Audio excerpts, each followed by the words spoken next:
Hey everybody, welcome to the MMA Heat podcast. I'm Karyn Bryant. What's up guys, Jouban here. So, did you see any good fights this weekend? There was fights this weekend? Yeah, there was like a couple a little card. Yeah. 2-1-1. Yeah. Obviously plenty to talk about on UFC 211 there.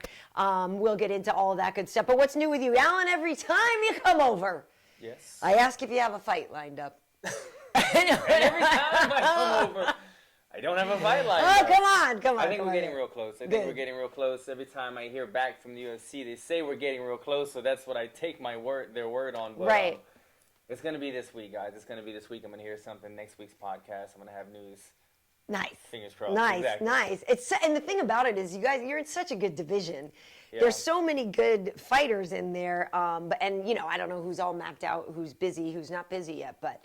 I told him, look, I'll be on that short list, the short notice fight list, if you want to call me, which they have done before, but it was just bad timing. It was a couple fights back. They wanted me to go to Korea in 1 week, and I was like, oh man, I'm playing beer pong at the moment. But now I'm training, I'm in shape, I'm ready to fight. I will fight next week if they want me. So right. I'm just putting it out there. Right. Well, you might get a last minute call to go to Sweden or something. I don't know how many welterweights are on that card. I was hoping to stay in the country, but I'll do it right All now. All right. Well, because then after Sweden, then it's Rio for 212. Sweden and then Rio. Yeah, and then after 212, it's all in the international fight week stuff. But in between there, I feel like there's another there's a New Zealand card. I think that's before. What I'm thinking. Between now and July, which I'm definitely fighting at least in July, but I'd like to fight before. But between then, here in July, it's pretty much international. I think they're all on the road. Yeah. And Singapore. International taxes, they take all our money. I was trying to fight in Vegas or something. But. Well, we still have time. Keep our fingers crossed. All right, so let's get started. I mean, there's so much to talk about. I don't know where you want to start on the 211 stuff. Pretty much the entire main card. And then the main event on the prelims, right. The Poirier fight was killer. But you want to just start with the heavies and work our way down? Down the weight classes. Yeah, so Stipe looked awesome. I had actually last week, I thought I thought that boxing was going to show up. I thought the speed was going to show up. I thought since we saw Junior do his best against Big Ben Rothwell, I thought Junior had what it takes to get it back. I was wrong. Yeah, we bet $20. I don't know if there's actually a money thing on it. But I thought he would get it done. He didn't get it done. Stipe looked awesome. You know what? When we did the last podcast, I had Stipe just because I couldn't go against the champ because he had the momentum. He had been more active. Yeah. He had shown the most improvement. Well, I don't want to say they both showed a lot of improvements, but he had been showing a lot more improvement, and so I was going to stick with the champ. But something during fight week kind of turned me. Junior had kind of a relaxed confidence about him. He just kind of felt confident. The way he was hitting pads and everything, it was kind of changing the way I thought about it, because Stipe seemed the more uptight, a little more overly nervous one than Junior, and so I was kind of thinking about changing my bet at the last minute. Yeah. But I stayed with Stipe, and man, he did his job. He handled business. He did, and I guess and the thing, when I was watching it, I kept thinking, okay, hey, the first time they fought, actually round one was very similar to this. Junior, in my mind, did not win round one the first time they met, too. So I kind of thought, okay, maybe we're getting a replay in terms of, Stipe needs a little, Junior needs time to warm up, because in my book, Junior had won rounds 3 and 4, and, 5 was close on that one. But I gave Stipe the first couple rounds in their first fight. So I thought, okay. It just didn't really get to where it. But the thing I want to ask you about is so Stipe checked the kick, right? Because he was saying his leg was in pain. I'm trying to remember. Oh, that's true. He was eating some heavy kicks early on. Right. So it's funny because we talked to him afterwards on the post-fight show, and to me, as soon as Stipe came on, he looked like he'd been crying, bloodshot eyes. He looked like he'd been crying to me. So we're asking him all these questions, and then I asked him, I'm like, hey, you seem like maybe you're a little emotional here about this. What does this mean to you? Are you emotional? He's like, no. Then he's like, no, not emotional, not at all, or whatever. And so then that's what I'm thinking now in my head. I was like, bitch, you've been crying. I'm sorry, but you've been crying about something. And then I realized that I was like, oh yeah, maybe that's pain instead. But Stipe's funny because he answered, even Brian was saying, Stipe just speaks so quickly, and he really doesn't like interviews that much. So I think he just really wanted to get the hell out of there. But I was like, I don't think I really misread misread you that wrong. If you look at our interview, like he was crying about something. But whatever. But I don't know. I think it was the leg. I guess it was the pain. But crying about leg pain, I can't see that. I mean, right. So I thought he was crying about winning. Emotional. If you lose the fight, you go take a shower. You might shed a tear or two. I don't you cry in the shower. And so you're nobody done. can see. But he won. He won by knockout. He was yelling on the microphone with his raspy voice after, typical Stipe stuff. But yeah, I do remember those are some hard leg kicks right away. And if I'm correct, wasn't he landing them kind of? Were they some of those below the knee? That's what I'm saying. I think his shin was all jacked up. Yeah. Those hurt a lot, man. That outside of the calf muscle, you don't usually get hit there. Usually you take it in a quad, which isn't pleasant either. But below the knee, man, it's like a smaller muscle, and when you get the shin bone impact on there, it deadens your leg a lot. It kind of shoots like a lightning up your body, and so it's no fun. He probably was definitely feeling that after the fight. I don't know if Stipe was crying. All right. That's what I'm saying. I don't think he would cry out of just straight fight pain. I don't think it was pain. I think he was happy about winning, and he didn't want to tell me. I think it was tears of joy, if anything. Yeah. Who do you want to see him next? Do you want him to face the winner of Overeem Verdum or Francis Ngannou? Because everybody's talking about Francis Ngannou now. And he tweeted out something like, Stipe's no matter for me, or something like this. Francis Ngannou has moved to Vegas. Mm-hmm. He is now, going to have some better coaching than what he had at home. This is a guy who is still very raw, like a lot of raw. Like he's got this great natural gift, I think. And we'll see about his coachability, because they said that time when he got that Kimura that they literally had shown him backstage before, and then he just did it. So his learning curve, like he could end up the next time we see him being incredible. Yeah. I don't know if he's ready for a title shot. In my mind, I think it's the winner of Overeem Verdum, but that's me. And I agree. The winner of Verdum Overeem, without knowing the rankings offhand, I'm assuming they're the higher ranked guys. Well, they are. Verdum's ranked number 1 still, and he's still the former champ. But obviously, Overeem had his chance at Stipe, so it kind of makes more sense. And Overeem's right behind him in rankings, 3 or 4. Yeah. So I think Overeem is still because it was Junior. Junior, I think, was number 3, so I think Overeem maybe is number 2 there. But I think Ngannou still has time and room to grow and work his way up a little bit more. With that said, I mean, it would be nice to see some. I say that fresh word, blood. I say that word a lot, but it's just that's fighting. You want to see new matchups, right. And you want to see not only new people fight, but interesting matchups. And Francis, to me, is the heavyweight. Well, aside from Stipe, with the heavyweight with the most stock on the rise right now. Right. He's got the big power. He's exciting to watch. Can Stipe's power? I don't want to say Stipe is overly more technical, but I think Stipe probably has a little bit more of a technical style than Ngannou.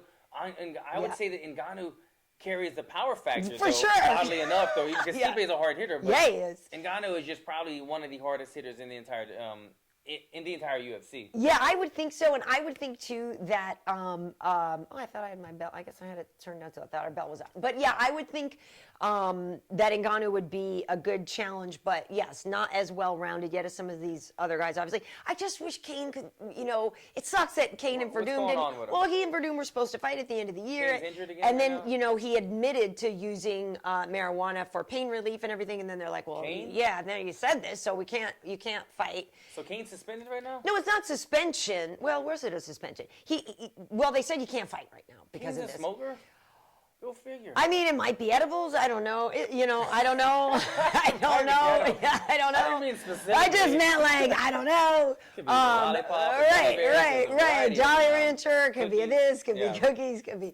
He could be taking the Diaz stuff. The Diaz strain of weed out right now. So they made it so that he couldn't. So he could.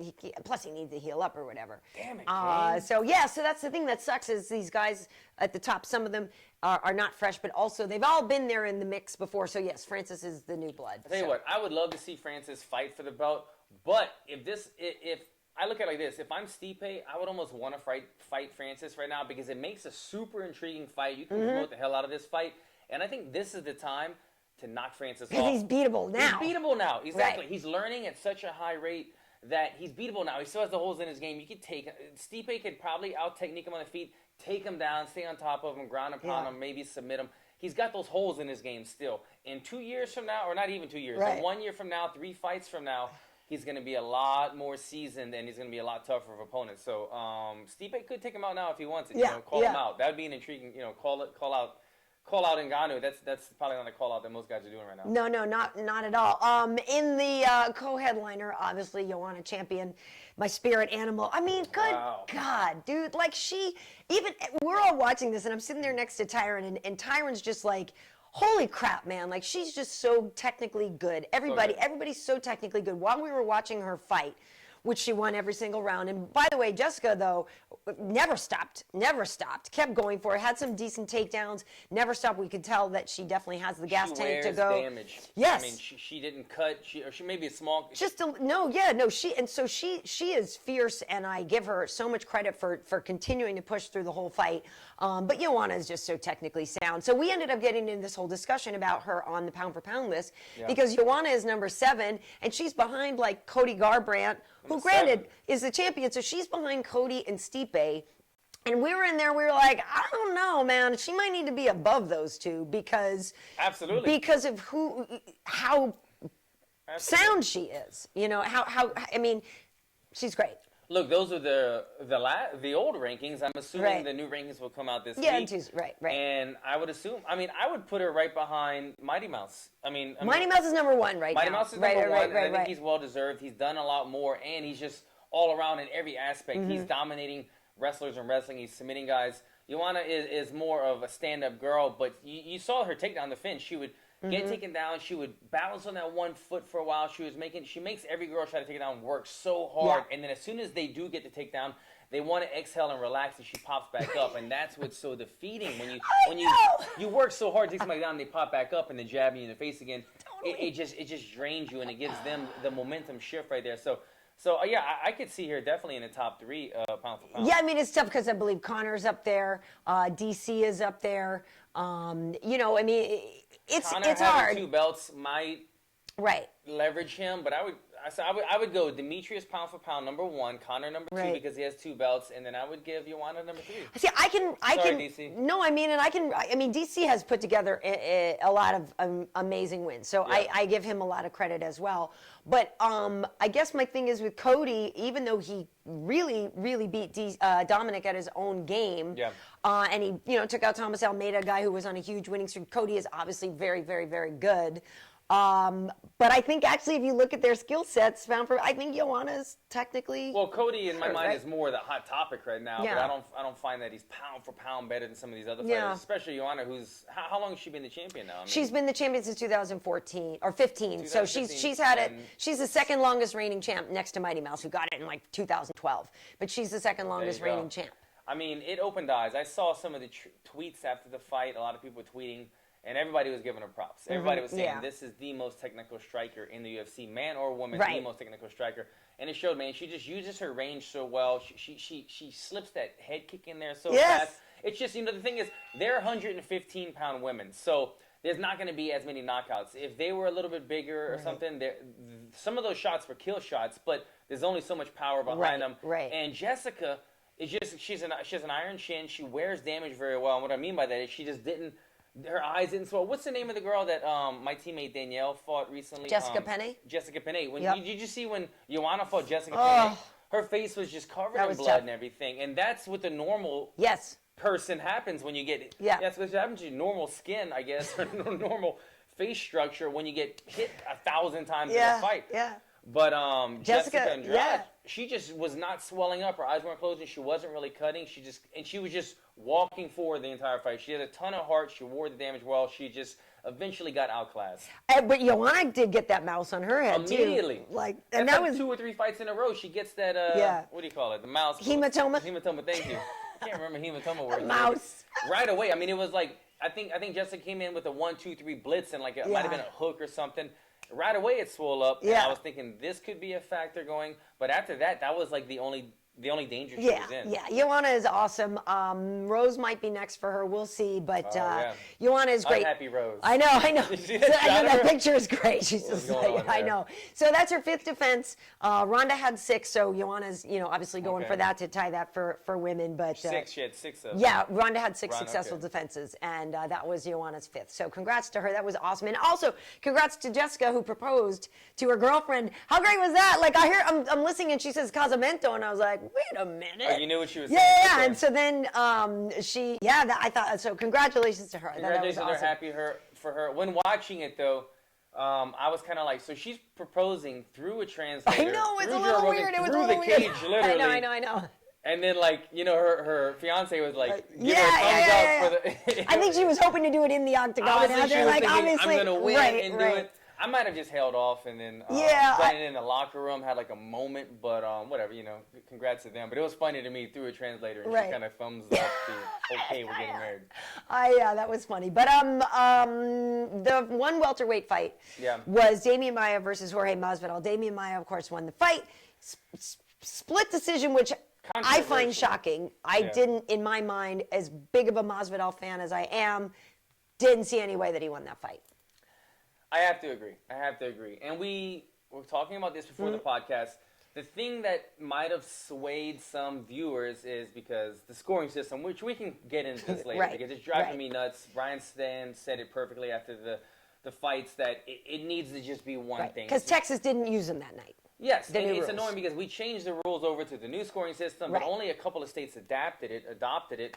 And then now all these fights in other states are still going by the old scoring system. So it's just tough on the fighters when we don't know what one hand down, 2 hands down, all these things. And then not even the fighters, the judges, the referees, you're seeing a lot of mess ups these days.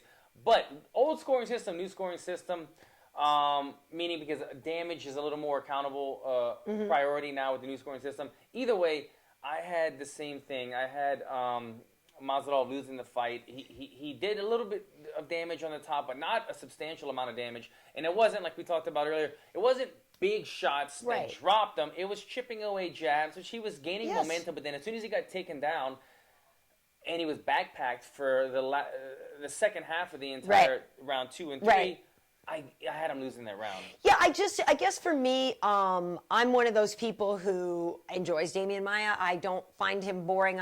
To me, he's that guy where you go, if somebody's such a specialist at something, I like to watch them do their specialty. Same reason I think it's fun to watch Wonder Boy, because when he does what he's supposed to do, it's awesome. Yeah. And that's how I feel about watching Demian. It was sitting there and you're just like, is he going to get it? How's he going to get it? What's he doing? And the whole thing, like we talk about how he's the kind of guy who is so far ahead of you. So we were joking, not joking, but we're talking about how, let's say he's down and he's got you in side control and he's got you thinking that he's going to go for a Kimura when actually he's setting up a leg. You know what I mean? Like you don't even know what's going on. So it's sort of like this puzzle to watch. I think it's like he had to get the title shot. I know some people are going to say it's not the most exciting fight if it's against Tyron. Tyron is very explosive and very fast and guarantees that he won't, get backpacked. But we actually on the set, Bryant, we gave T Wood a big. We got a shot of it. We gave T Wood this big, huge backpack full of stuff, and then Bryant jumped on his back. This was during the post-fight show. He had a backpack on this. Yeah, he's got a backpack on, the heavy backpack, and then Bryant jumped on top of him. We're like, guess what your new camp's gonna be like? Didn't even faze him because he's walking around at 215. I know. T Wood's yoked, but if it's T Wood versus Demian, I'm just happy Demian is finally getting what he's earned. I mean, 7 wins in a row in the welterweight division is ridiculous. Look, nobody deserves a title shot more than him. I agree. That should be the next fight. I'm borderline on Demian Maia. I respect him. He's great at what he does, and I appreciate his skill level. Yes. But I'm also just like an old school fight guy where, look, I want to see action. You want to see people and I want to see blood and guts. And you don't really see that in Demian Maia fight. You look forward, and if Demian Maia does fight Tyron Woodley, what kind of fight is that going to be? Is Demian Maia going to take down the bigger, stronger wrestler in Tyron Woodley? I don't know if it's happening. He could get it, but I feel like it's going to be one of these fights where he shoots some singles, he gets sprawled, and then it starts kind of looking a little sloppy. His striking starts falling apart. He kind of starts pulling guard kind of things. The crowd starts booing. That's kind of the fight I'm seeing. I don't think that's the pay-per-view that Tyron's trying to get. I know he wants the big money fights. he deserves the fight, but I just, stylistically, matchup-wise, it doesn't sound like an intriguing fight. I mean, it could be one of those things where, Tyron's just sort of patient and then just blasts him with the right hand, gets in there quickly. But I mean, Tyron is an incredible wrestler himself. So getting him down, maybe not as easy. Even if he is down, maybe not as easy to keep him there. I don't know. We'll see, because we don't even know really what's next for Tyron. There's talk of Nick Diaz. I don't know if that's really going to happen. Listen, that's your division. I don't know how you would feel if this keeps happening where champs are taking fights against people that aren't true contenders. I don't know how you feel about that, but I've thrown formulas and predictability out of the window a long time ago, Karyn. Now, the new day, the WWE day, it's different. For me, they're going to do what they're going to do either way. Yeah. I want to see exciting fights. There's still, although I'm in the UFC and it's my division, I still want to see exciting fights myself. You know what I mean? So, Dana White, you saw the fight. Demian Maia went to the cage and he was telling him, Dana White's like, you earned it. You did your job. Yeah. But do we 100% believe? You just don't know. You boss just Dana White? don't I don't know if I believe my boss. You just don't know. But also, by the way, I have to applaud Masvidal and Maia. Were both really classy with each other afterwards on Twitter and social media. And Demian giving Masvidal props, saying he was the best grappler. That Masvidal was the best grappling opponent that he has been in the octagon with. I thought that was classy of them both, man. Yeah. Especially since he had fought Gunnar.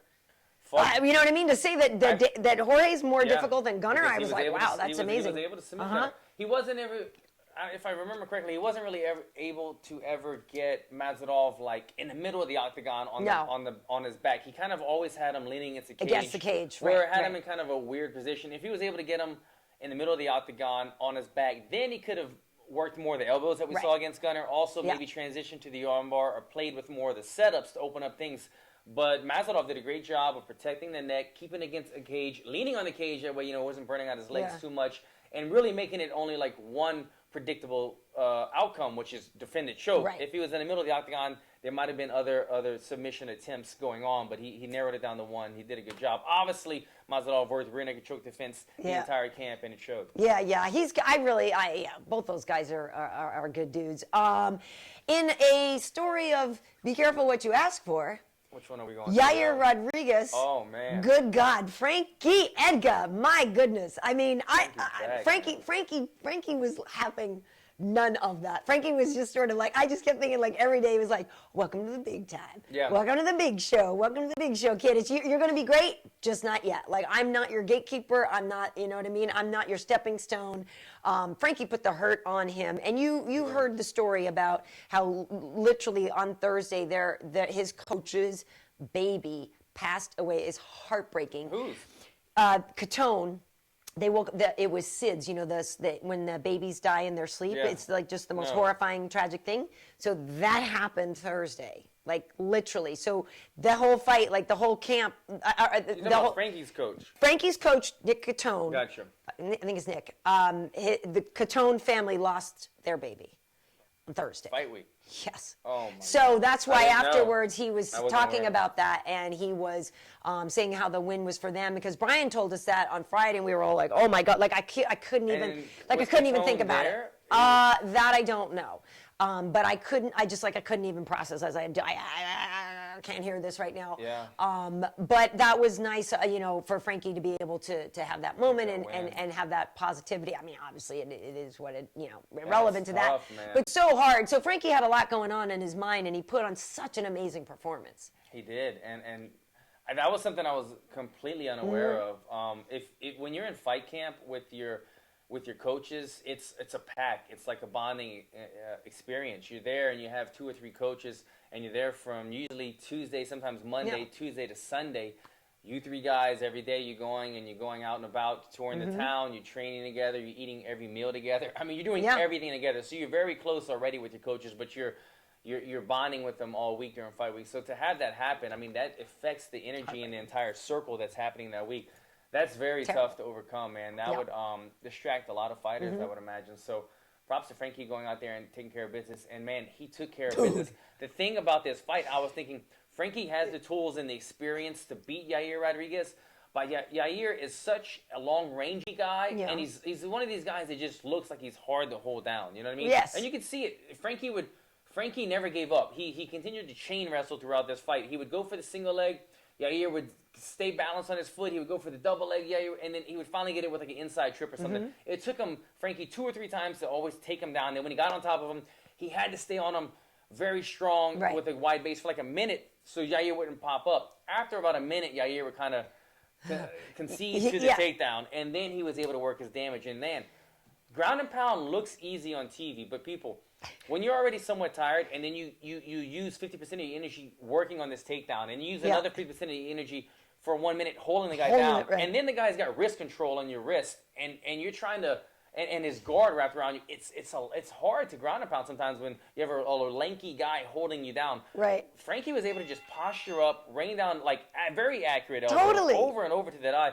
I mean, that was like some classic ground and pound. You could study that footage of that fight and say, this is how you ground and pound somebody who's hard trying to hold you down. Dude, his face messed him up, man. Do you think that was a broken orbital and stuff too? I wouldn't be surprised. I saw as soon as the round was over, or during the first round, when the eye started swelling. I mean, he left the first round and he only had about a 10% vision. His eye was only about 10% still open. And I said, if he gets hit in that eye one more time, I thought it was going to explode. It's going to shut. Yeah, we were like, do they still... cut me, Nick. Somebody at my house asked that. Do they still cut fighters? I was like, I think that was just a movie thing. No! Maybe back when they were fighting boxing for 15 rounds, they might have cut guys, but that doesn't go on anymore. So they weren't going to cut him. But yeah, it was like a cut moment. Like cut me, Nick. His eye was completely shut as soon as Frankie hit him again in the second round, and he targeted it over and over and over again. And it was a good stoppage, obviously. I mean, he went back to the corner. What did they stop the fight in between the second and third round? Yeah, well, and the thing is, too, is... it's one of those things where you see that and I'm thinking to myself, okay, that's terrible. Obviously, I got to go for that. Like if that's me, I know there's this big thing that I can stop the fight with, but I would feel so terrible because you're smashing that dude's face. Yeah. But in between the first and the second, I don't know if you noticed, we were laughing how quickly the corner just stuffed a towel and ice in it so that the doctor couldn't come over and take a look. And they were just hiding him and protecting him because they wanted him to keep going. But at the same, and then the commission guy, because we're all laughing because Texas lets anything go anyway. Yeah. But I was like, you're in the one state where you kind of could still have like your arm could be halfway off. Yeah, he's good. He's good. You haven't caught up yet. So I wasn't surprised that he was able to keep going and the doctors let him keep going. But yeah, that was the whole thing as we were talking about. With all that spinning stuff gives somebody with such great wrestling as Frankie so many opportunities if you're throwing all that flashy stuff. But Frankie, I just thought looked awesome. The guy is so good and he's been so good for so long. It's tricky with him at the division, title shots and stuff like that. And a lot of these guys, same thing when we were talking about Cub. At this point, it becomes all rematches. You know what I mean? It's really interesting to see what's going to happen. But obviously, we know just in a couple weeks at 212, Max and Jose are going to unify the title. Yep. So we'll see. But that performance, and granted, Yair was number 7 before that, but that was such a statement fight. I thought I was happy for Frankie there because it's a good dude. He's a good dude, and I knew all that other stuff was going on, so I was happy. One thing I wasn't necessarily happy with, I thought Dustin Poirier should have just gotten a DQ victory. Not necessarily the way you want to get your win, but I thought Eddie was going to get disqualified for the knees, and that Dustin was going to get the win. I did too. I mean, I don't know what. So what happened was it was an illegal knee, but Herb Dean said that it was accidental. Accidental, which he might not have. He wasn't trying to illegally hurt him. It wasn't on purpose, but he committed a foul nonetheless. Several. He committed, several. Yeah. And just to clear things up, guys, and old rules, new rules. People were debating about this online. I saw lots of debates where people were saying, well, one hand might have been down, the second one was illegal, but the first one was legal because it was one hand. The entire thing was illegal because Dustin Poirier had a knee down, and if you have a knee down, you're down. It's like in football. I always use this football analogy, but in football, if your knee touches the ground, you're down. It doesn't matter if your hand touches or not. So his knee was down the entire time. All the knees were illegal. Well, the first one, he was still on his feet, and he had one hand down. The first one on the feet, and Eddie actually lifted him up. It was the whole, it was like the gay guard thing where when the knee landed on the first one, the hand was off the ground. But then Dustin went down. So the later ones, but the first one I actually first initial the first one I was like, you know what, I'll give you that one. But then he went to the knee, and then they were all illegal. You're like right. Two or three more. Exactly. Yeah. The first one, but then after that, I think there was pretty much right. two that were definitely because his knee was down. For sure. But either way, okay, so unintentional, if your knee's down, hands are down, it's something that you could still see, okay? I can see if my opponent's hand's down. I know Eddie is not a bad dude. He's a good guy. He was caught up in the moment, but he still committed a foul. You have to DQ him. If it was an accidental eye poke because in the heat of the moment we were throwing a flurry and my finger poked the guy in the eye, that's something that you could say, okay, that was incidental eye poke. I'm going to give you a stern warning. But this is something that he had total control of, okay, and he still threw the knee. Accidental or not, it should have been a DQ. Dustin Poirier should have got the win bonus on that one. And isn't it also due to the fact that they really messed Dustin up? Because again, if we're sort of looking at that in light of Gegard and Chris, if Dustin had said he could continue, because actually Herb tweeted out this is interesting.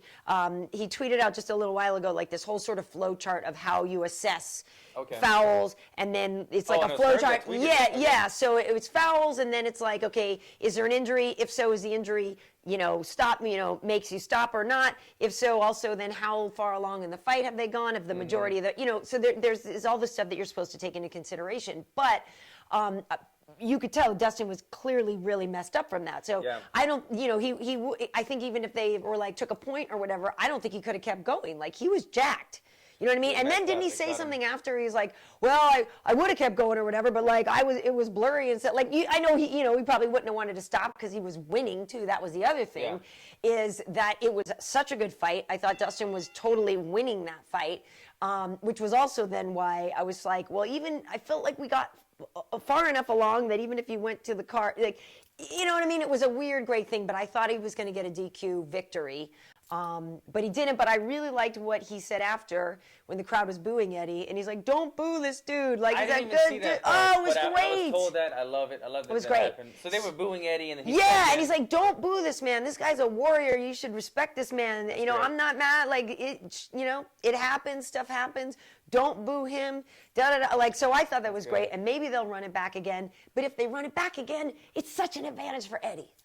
Because now he knows what he's up against. Like, Dustin was doing great, and I think Eddie now would know what else he needs to work on in his camp. There's no way that's not an advantage for Eddie. I think the same thing happens again, though. I think they got to do it again. If they go at it again, I think Dustin has a little bit of the edge, even if Eddie knows a little bit more what he's going against this time. That's the reason I knew that this fight was going to be fire on paper. Yes. Both of these guys sit in the pocket and they take that gamble. They sit in the pocket and they say, "I'm going to punch you. I'm going to duck and weave, and I'm going to see if I can knock you out." And both of these guys always get rocked, and they continue to stay in the pocket and throw punches. Eddie Alvarez gets knocked down in every fight, comes back, and he did it again in this fight. Dustin beat him in the first round. The second round, Dustin, I thought he was about to put him away, but Eddie had his back against the cage, literally, and kept throwing. And Dustin was definitely on his way to a victory, it looked like, in my eyes, in my opinion. But before the illegal knee happened, Eddie Alvarez did have a little bit of a momentum. He started coming back. I think Dustin eventually would have got him. I don't think Dustin was in too much danger. It was the illegal knees that really hurt him. But he did tag Dustin a few times, and Dustin was probably thinking, holy crap, I thought I was about to put this guy away. He's coming back again. That fight was...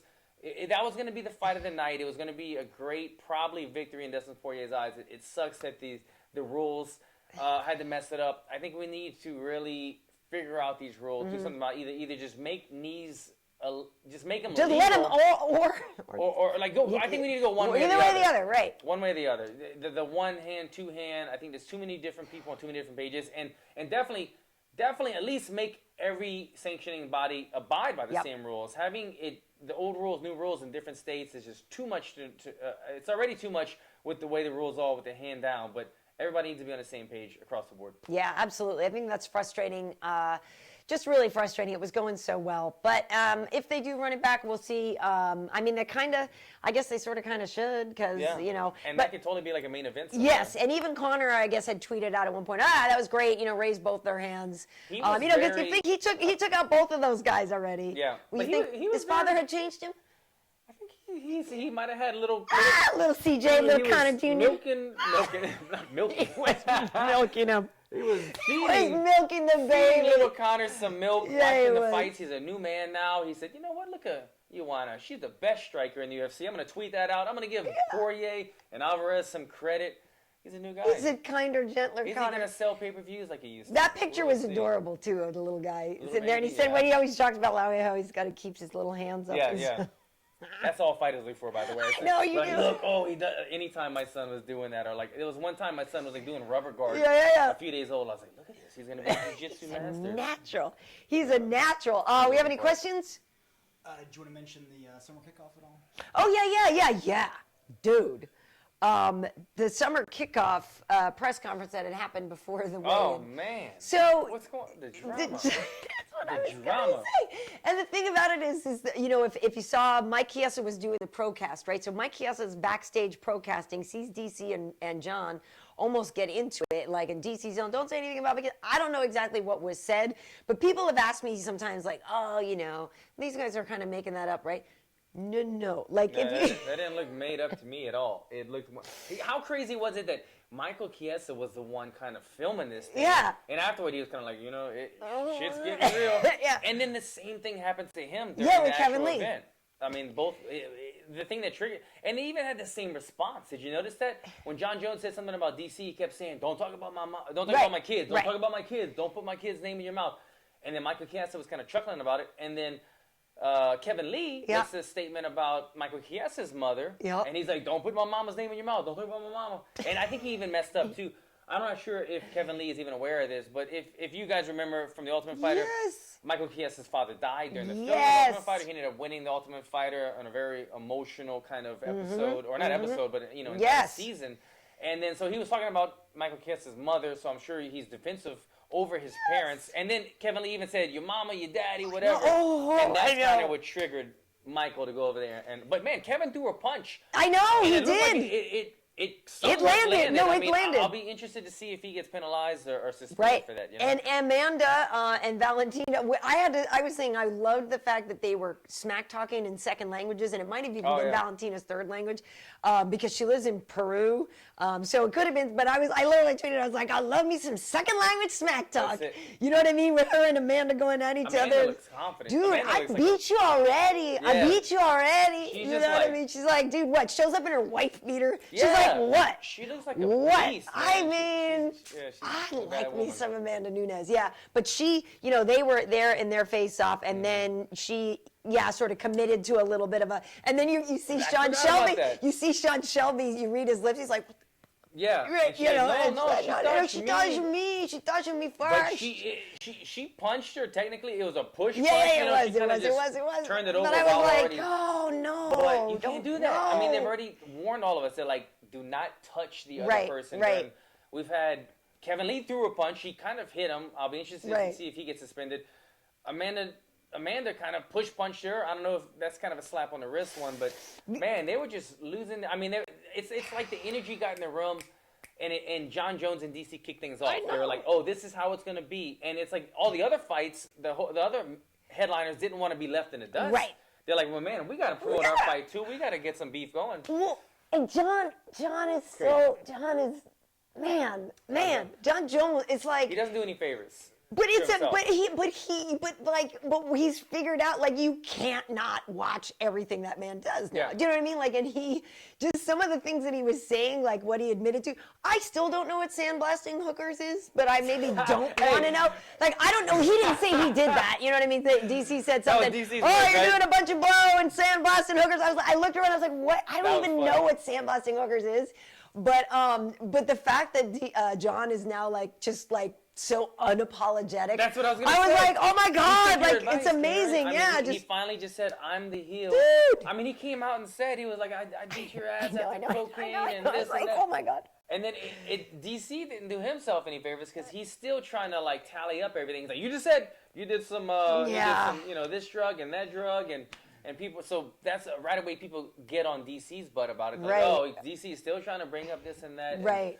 And the fans don't love that, but John Jones is full on bad guy. John now. was just like, he's like, I do drugs, and I whatever. talk about people's kids, and that's who and I I'm am. a badass. Like, you know what I mean? But so that was the whole thing. So God willing, fingers crossed, this fight actually happens. Like, I don't know if I could stand it, like to actually see them throw down again. If it didn't happen again, I mean, I would just, I don't know what I would do. I feel that's the thing. That's the only thing that's just I don't like about this is how many times we've been here before and we all get excited and we all get ready and just how many little things could happen. The letdown. So I just really hope it happens because honestly, I think it's going to be a great fight. The build up for that fight would be crazy. I would almost be worried that there would be another like punch incident in the lead up to the fight and it would not let the fight happen or something. Thrown shoe. Yeah, something. Exactly. Because there's so much animosity and it's 100% real. Maybe you could get on that card. That's a local fight. I know. It's in Anaheim, and I would love to be on that card, but man, it's like 3 months away, and I. Oh, that's true. You want to scrap? Now, but that's. Let me bang, bro. Let me bang.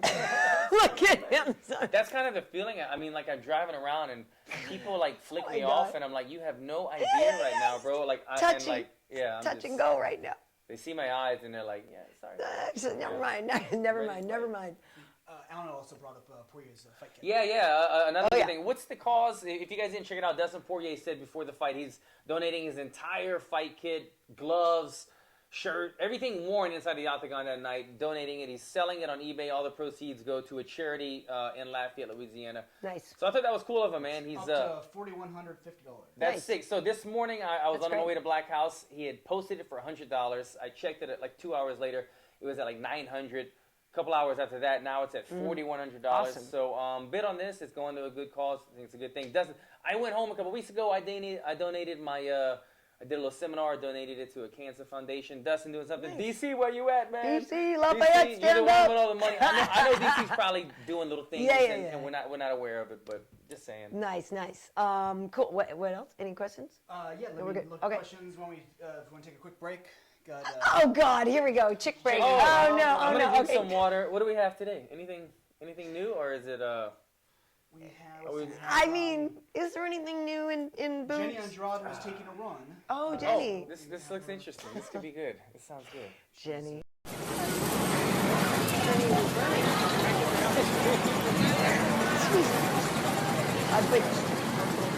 Yes, she did win this year. Yes.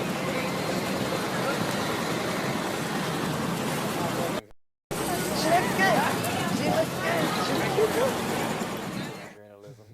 I actually didn't. I didn't even study journalism. I have a double major in political science and sociology. Yeah. And I'm doing a podcast. Well, I'm a college dropout. Are you? So that's why we're watching. Yeah, nice. Oh my God. Good one. That's good. That's good. Okay. Nope. Let me see what questions we have. Okay, so I can tell you in the meantime, this week on UFC Tonight, Cowboy and Amanda are going to be in town. Okay. So they'll be in with us. I know we did get an interview with John from that press conference, so we'll have that on UFC Tonight as well. Also, we have The Ultimate Fighter, and we'll have Tough Talk, and Misha's going to be in. She's actually going to be on UFC Tonight with us as well, and then she and I are going to do Tough Talk together, too, so people should, look for that. That's on Wednesday, so, yeah, good stuff. Karyn, we have a couple people saying they don't think you like Stipe. Why not? They don't give a reason, but do you have anything against Stipe? I have nothing against Stipe. My mom actually used to also work as an EMT. I have a bunch of fireman friends back home in Massachusetts. I have nothing but like the greatest respect for firemen. So for that side of Stipe alone, I'm like, dude, busted. You're the She's man. like best friends with Verdum. Yeah, so that's the thing. Hates Stipe. Yeah, you guys, you through the camera, you were able to. No. He's a good dude. I don't. And that's the whole thing. You know what that is? Sometimes I guess if you pick against somebody, they think you don't like them or whatever. And yeah, I mean, it was a bummer that he took Fabrizio's title or whatever. But no, Stipe's always been a really good dude. And I actually think what I like so much is if you're watching Betted and stuff, like a lot more of his personality is coming out, and he's being really funny. Now. But here's what I want, and you can't do it in the middle of an interview. But I wanted when we were talking the other day and go, oh yeah, Stipe, one more thing, and then hang up because that's his favorite thing. Yeah, that's his wife, but I can't do that like on an interview and then on the live thing on Fox. You know what I mean? Okay, I'm not. Doing an interview with MMA Heat again. Right, it totally wouldn't have worked, but I wanted to go, oh, Stipe, I wanted to say one more thing, and then, but it would be funny, but I couldn't do it. No, zero problems. I gotta Zero problems back with up him. Karyn on this one. You know, the toughest thing, I mean, look, we all have kind of favorites and stuff. We like certain styles. We like people's looks, and then we know people. But the toughest thing about, like, picking, man, like, we're in the industry. This is what we do for a living. I'm a fighter. She covers all this stuff. We know all these people. So it's tough to pick fights, man. It's tough to, like, say who you want to win. I always do the easy thing a lot of times, like, oh, he's from Lafayette, I'm going to pick him. Yeah, you know, yeah. Because I don't want to pick again. I like Eddie Alvarez and stuff, so I try to find a reason like that to kind of bail me out. But it's tough. You got to pick somebody, you know, and you got to find a reason for it. But it's tough to pick guys. So. Yeah, but got no issues with Stipe at all. We got another person comparing Stipe to Chuck Liddell. No. Saying maybe he's the modern Chuck Liddell. You think? What do you guys think? I mean, Chuck Liddell was kind of like his own identity, though. I don't know if I can compare the two. Stipe is a little bit more. Chuck had kind of like the different style punches. Yeah. Chuck threw those big winding hooks. You know, he threw those like big right left hooks back and forth and everything.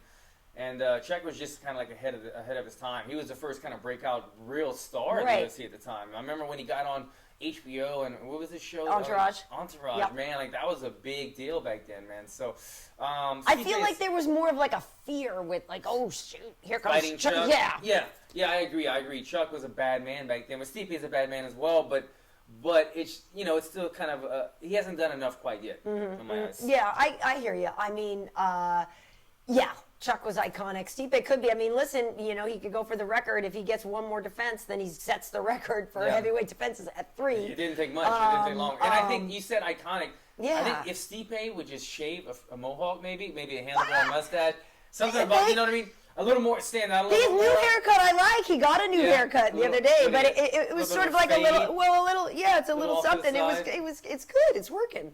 But I'm just saying, man. Little something, a red. I think also what it is. Red mohawk. That's true, but also, Stipe's a nice guy. Like Chuck, you were like the guy might be psycho. Like we know he was cool, but you know what I mean. He was a little more like scary and intimidating. And I feel like Stipe is such a good dude that there's not as much of that like I'm afraid of that guy thing. He's like a little kid, man. I was watching Embedded. He's like me. I feel like if I went get a bonus and then I would be like, I'm going to the hunting store and buying that was very a funny. BB gun and what did he buy? A wrist rocket, and he got a metal detector. A metal detector? Like, what a nerd. Like, and he's going to the store and he's like, bro, this is awesome, bro. I do the same stuff, though, it was man. funny. I go buy a bunch of like, toys for myself. He's a big kid, man. Yeah, he is. He's a good guy. I think so.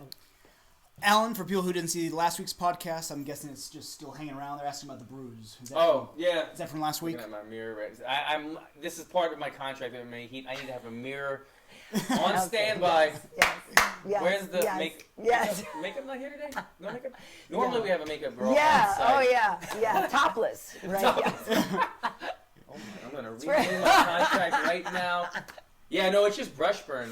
If you weren't here last podcast, I don't know, last week, man, those rough rash guards. If you guys roll, you know what I'm talking about. There's always one guy in the gym that's like a super rough rash guard, and it just tears your skin off. So I'm just kind of healing up from that. Don't be that guy. Get a soft rash guard. Smell good in the gym. Yes. Here's a question. Do you guys think Kevin was trying too hard to be like Conor? And trying Kevin to Lee? trying real, to become the villain. though. No, I mean, listen, he's the Motown phenom. I think that's authentic. I think if you know his story, if you know where he's from, if you know his whole general vibe and everything, I don't think that was calculated at all. I think he is embracing the spotlight he's been given here. That's it. But I don't think he was faking. You hit the nail on the head. He's seeing an opportunity and he wants to be known.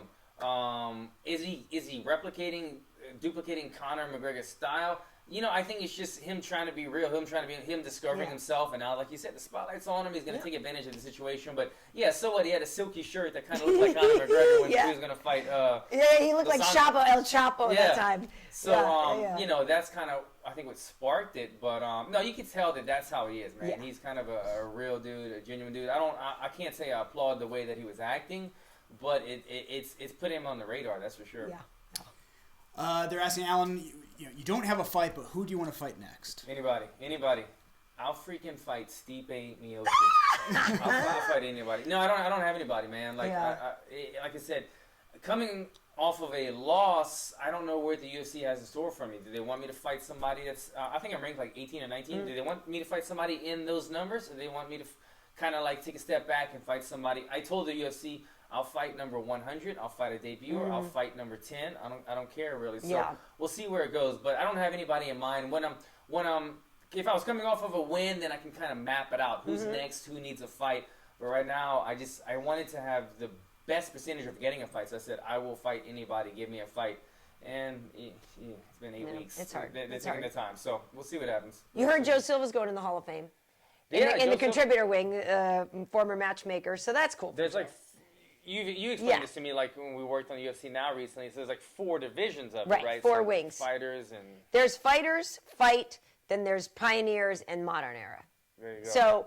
and then there's the contributor, right? Right, yeah. But anyway, yeah. But I think it's under fighters, there's modern and pioneer. Think about it. Joe Silva's been with the UFC since, forever. Forever. Yeah, forever, a long time. The modern era of it, right. Or 10 years or so. Forever, Think how many fights that is. God. You're putting together 10 to 12 matchups every single weekend. That's a lot. Yeah, he was the guy that I dealt with for a long time. That's a lot. It was great. You got some keyboard warriors here that say they'll fight you. Oh, bring it! Look, I've got almost as many street fights as I do UFC fights, so chances are slim for you on that one. But I'm a prize fighter now, so sorry, guys. If you honk your horn at me and flick me off on the side of the road, there is a chance right now that I might get out of my car. But other than that, I'm not meeting people at gas stations. Sorry. I gotta be honest though, the fact that you tell us these stories of like you when you were younger and that you kind of were a bad kid and like got into like I don't know why it's hard for me to believe that. It's hard for me to believe. I got a scar here from a baseball bat and like, oh man, I was such a bad kid. But I was a country boy. Like there's not much to do in Louisiana, so you just like, hey, after school we're gonna go meet in the cornfield and we're gonna fight, and that's all there is to do. Fight every weekend. But I remember specifically going out, and every time I would go out at night, we'd say, do I want to wear these shoes or these shoes? And I would always wear the athletic shoes because in case you have to get in a street fight, you want to be wearing something comfortable. So yeah, that was my childhood memories. Totally my upbringing as well. But the good thing about that is you get the bad stuff with early, and then you have this adorable, happy-go-lucky guy now, right? Or you never got to do the bad stuff, and you're up here itching to get yourself in a little bit of trouble every now and then. Hey, John Jones, come down. Yeah, it's like I was like, did I get straight A's or did I get 1 A minus? Oh no, you know what I mean? Done the drugs and everything early. Wait, when? Yeah, jeez. Well, whatever. It's funny to me though. Get it out of your system early. Yeah. That's my bad advice. Is that it? That's pretty much it. All right, cool.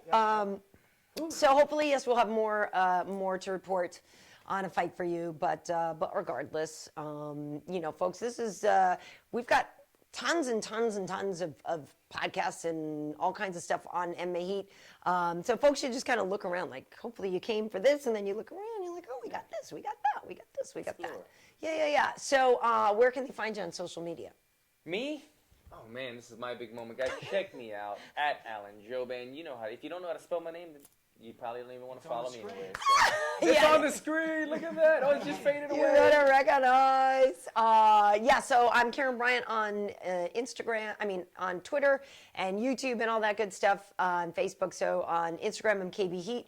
We also have MMA Heat, all those places. And Trocasau, Evie and I, it's been hard to coordinate. That woman has been on the road a lot, and she's traveling, and we're in different time zones. Yes, my girl, that woman is busy. Muito ocupada, but we're going to talk this week. And so, because she, being Brazilian, she'll have a lot of the... She'll be late. That's true. She's actually she's on time, but yes, most of them are late. But, she was at ATT before the fights and everything. So, and then after, so she will have spoken with Junior and Jessica and all this stuff. So I'm sure when we talk, we'll probably end up doing it tomorrow, that there'll be a lot of good stuff that she'll have insight from being in Dallas. Cool. Well, awesome. Well, thanks so much for watching, folks. Yeah, guys. We appreciate it. And remember, if you see Alan, just give him the right away. Just merge. Or bring a lot of cash. I need it. See you next time.